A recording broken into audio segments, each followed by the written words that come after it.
Base അപ്പോൾ നമ്മൾ വണ്ടി കുറേ നാളായിട്ട് ഇവിടെ കിടക്കാൻ തുടങ്ങിയിട്ട് അപ്പോൾ അതിൻ്റെ ഓയിലൊക്കെ കഴിഞ്ഞിരിക്കുകയാണ്. അപ്പോൾ നമുക്ക് ഫസ്റ്റ് ചാവക്കാട് പോയിട്ട് ഓയിലും സാധനങ്ങളും മേടിക്കണം.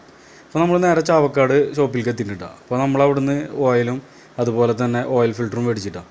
സംഭവം എല്ലാവിധ സാധനങ്ങളും ഉണ്ട് ഈ ഷോപ്പിൽ. അങ്ങനെ നമ്മളവിടുന്ന് മേടിച്ച് നേരെ പമ്പിലേക്കാണ് പോയി. വണ്ടിയിൽ പെട്രോൾ ഉണ്ടാവില്ല. അപ്പോൾ ഒരു 200 രൂപ പെട്രോളും മേടിച്ച് നമ്മൾ നേരെ അവിടുന്ന് തെറിക്കണ്ട. അപ്പോൾ കുറച്ച് നാളായി, ഒരു 2 മാസത്തിൻ്റെ അടുക്കായി വണ്ടി കിടക്കാൻ തുടങ്ങിയിട്ട്. അപ്പോൾ എന്തായാലും സ്റ്റാർട്ട് ചെയ്യാമെന്ന് അറിയില്ല, നോക്കി നോക്കാം. അങ്ങനെ നമ്മൾ വന്നിട്ട് നേരെ പെട്രോൾ അതിലൊഴിച്ച് സെറ്റാക്കി. പിന്നെ അടുത്ത പരിപാടി എന്ന് വെച്ചാൽ നമ്മൾ വണ്ടി അവിടെ ഇടുന്ന സമയത്ത് ബാറ്ററി കണക്ഷൻ നമ്മൾ ഊരിയിടും. കാരണം വെച്ചാൽ ഇതുപോലെ തന്നെ കുത്തി വെച്ചിട്ട് ഒരു ബാറ്ററി പുതിയത് വെച്ചാണ്ടത്. അപ്പോൾ നമ്മളത് ഒരു റിസ്ക് എടുക്കണ്ട വെച്ചിട്ട് ബാറ്ററി ഊരിടും. അങ്ങനെ അത് കണക്ട് ചെയ്ത് ഇനി വണ്ടി സ്റ്റാർട്ട് ചെയ്ത് നോക്കുമ്പോൾ നൈസായിട്ട് വണ്ടി സ്റ്റാർട്ടായി.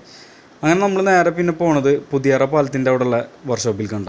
അങ്ങനെ അവിടെ എത്തി മെക്കാനിക്ക് അതിൻ്റെ അടിയിലൊക്കെ കയറി സെറ്റാക്കിയിട്ട് ഓയിൽ ഊറ്റാനുള്ള പരിപാടിയാണ്.